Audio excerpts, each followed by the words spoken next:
मित्रों, जय श्री राम, राधे राधे। आइए श्री रामचरितमानस का हिंदी अर्थ सहित पाठ करते हैं। नाऊ बारी भाट नट राम निछावरि पाई, मुदित अशीष हिनाई सिरो, हर्ष न हृदय समाई। ये कथा उस समय की है जब प्रभु श्री राम का विवाह हो रहा था। नाऊ बारी भाट नट राम निछावर पाई। नाई बारी भाट और नट प्रभु श्री राम जी के निछावर को पाकर बहुत ही खुश हुए, आनंदित हो गए और उनको प्रणाम कर सिर झुकाकर आशीर्वाद भी दिया और उनके हृदय में प्रसन्नता, खुशियाँ समान ही रही थी। तो मिले जनक दशरथ अति प्रीति, अकर वैदिक लौकिक सब रीति, मिलत महादो राज विराजे, उपमा खोजी खोजी कविलाजे। वैदिक और लौकिक सब रीतियाँ करके जनक जी और महाराज दशरथ जी बड़े प्रेम से मिले। कर वैदिक लौकिक सब रीति, वैदिक और लौकिक जो भी रीतियाँ रीति रिवाज होती हैं विवाह में, वो सब कुछ करके दोनों जनक जी और महाराज दशरथ जी बड़े ही प्रेम से आपस में मिले। और मिलत महादो राज विराजे, उपमा खोज खोज कविलाजे। जिस समय दोनों महाराज अर्थात जनक जी और महाराज दशरथ जी मिलते हैं तो बड़े ही शोभित हो रहे हैं, बड़े ही शोभायमान हो रहे हैं। उपमा खोज खोज कविलाजे, कवि उनके लिए उपमा खोज खोज कर लजा गए। जब कहीं भी उपमा नहीं मिली तब हृदय में हार मानकर उन्होंने मन में यही उपमा निश्चित की, किनके समान यही है। समधियों का मिलाप या परस्पर संबंध देखकर देवता अनुरक्त हो गए और फूल वर्षा वर्षा कर उनका यश गाने लगे।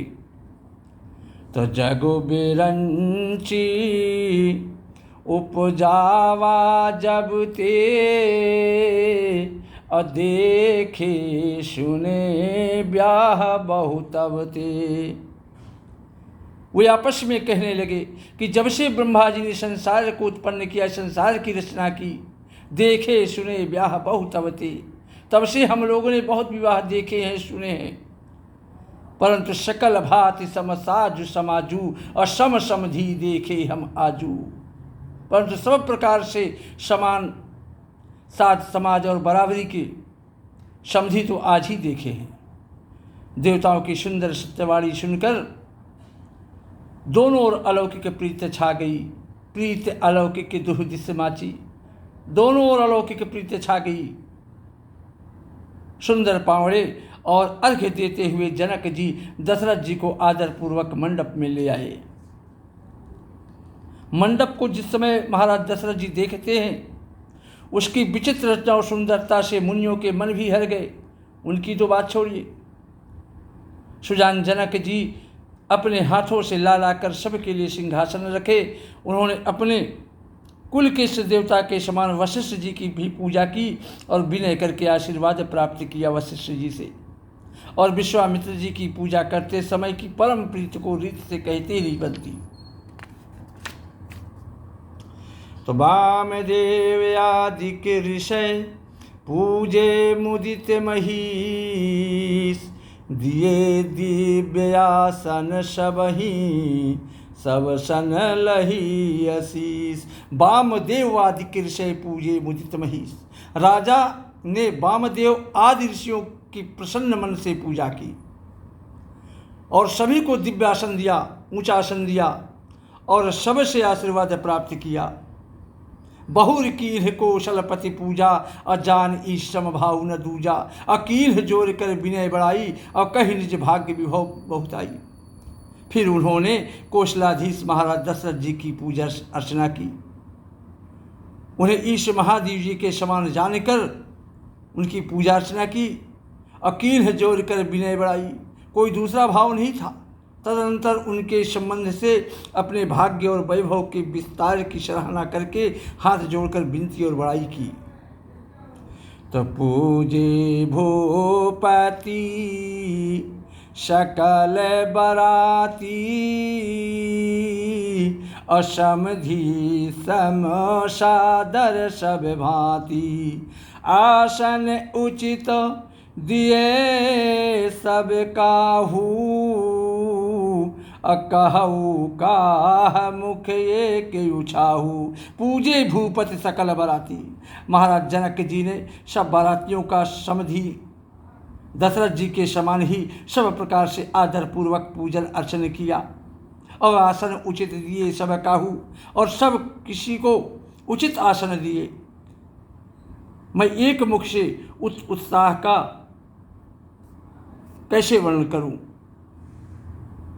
राजा जनक ने दान मान सम्मान विनय और उत्तम वाणी से सारी बारात का सम्मान किया।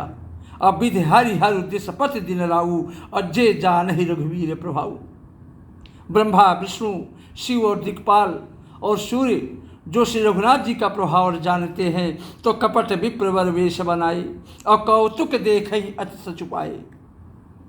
तो कपट विप्रवर वेश बनाए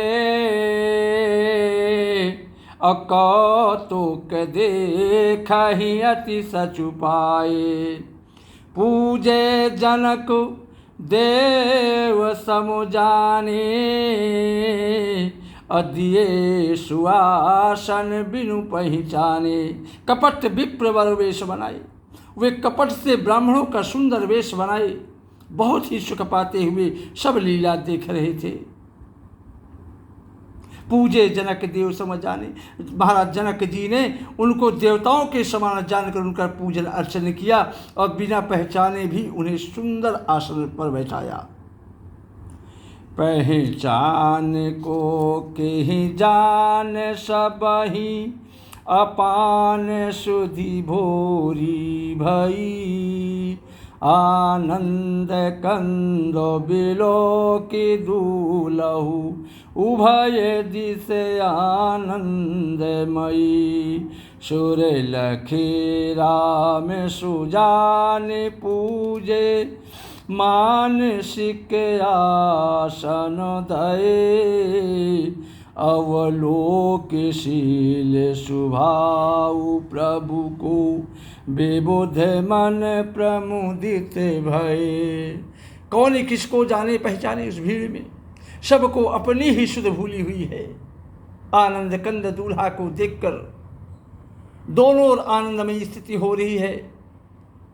सर्वज्ञ श्री रामचंद्र जी ने देवताओं को तो पहचान लिया और उनकी मानसिक पूजा करके प्रभु श्री राम ने उनकी मानसिक पूजन किया और मानसिक आसन भी दिए।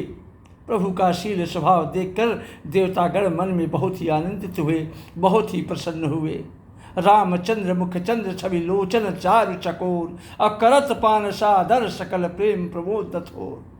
भगवान श्री रामचंद्र जी के मुख रूपी चंद्रमा की छवि को सभी के सुंदर नेत्र रूपी चकोर आदर पूर्वक पान कर रहे हैं। अकरत पान सादर सकल प्रेम प्रमोद थोर।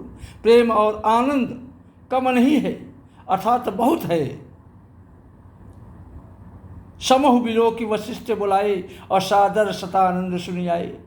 समय देखकर वशिष्ठ जी ने महाराज सतानंद जी को आदर पूर्वक बुलाया और वे सुनकर आदर के साथ आए कि हमें महाराज वशिष्ठ जी बुलाए हैं, बड़े सम्मान के साथ आए। वशिष्ठ जी ने कहा, अब जाकर राजकुमारी को शीघ्र ले आइए। मुनि की आज्ञा पाकर महाराज सतानंद जी बड़े प्रसन्न हुए और राजकुमारी को लेने चले। तो रानी सुनी उपरोहित बानी, अप्रमुदित सखीन समेत सयानी। विप्र बधू कुल वृद्ध बोलाई, और करि कुल रीत सुमंगल गाई। जो बुद्धिमती रानी पुरोहित की वाणी सुना तो सखियों समेत बड़ी प्रसन्न हुई और ब्राह्मणों की स्त्रियों और कुल की बूढ़ी स्त्रियों को बुलाकर उन्होंने कुल रीत करके, जो कुल का रीति रिवाज था उसको पूरा करके सुंदर मंगल गीत गाने लगी। श्रेष्ठ देवांगनाएं जो सुंदर मनुष्य स्त्रियों के वेश में हैं, सभी स्वभाव से सुंदरी और श्याम कलर की हैं, काली हैं, उनको देखकर निवास की स्त्रियां सुख पाती हैं और बिना पहचान के हुए सबको प्राणों से भी प्यारी हो रही हैं। तो बार बार सन मानहि रानी, उमा रमा शारद सम जानी, असीय संवारी समाज बनाई, मुदित मंडप ही चली लवाई। बार बार सनमा नहीं रानी, उमा रमा शारद सम जानी। उन्हें पार्वती, लक्ष्मी और सरस्वती के समान जानकर नगर की जो स्त्रियां थी, उन देवताओं की स्त्रियों को पार्वती और लक्ष्मी, सरस्वती के समान जानकर बार बार उनका सम्मान करती हैं, आदर करती हैं और सीता जी का श्रृंगार करके सीय समाज समाज बनाई और मुदित मंडप ही चली लवाई। सीता जी का श्रृंगार करके एक गोल बनाकर, एक समूह बनाकर प्रसन्न होकर उन्हें मंडप में लिवा के चली। श्री राम जय जय राम, श्री राम जय जय राम। जय श्री राम। राधे राधे।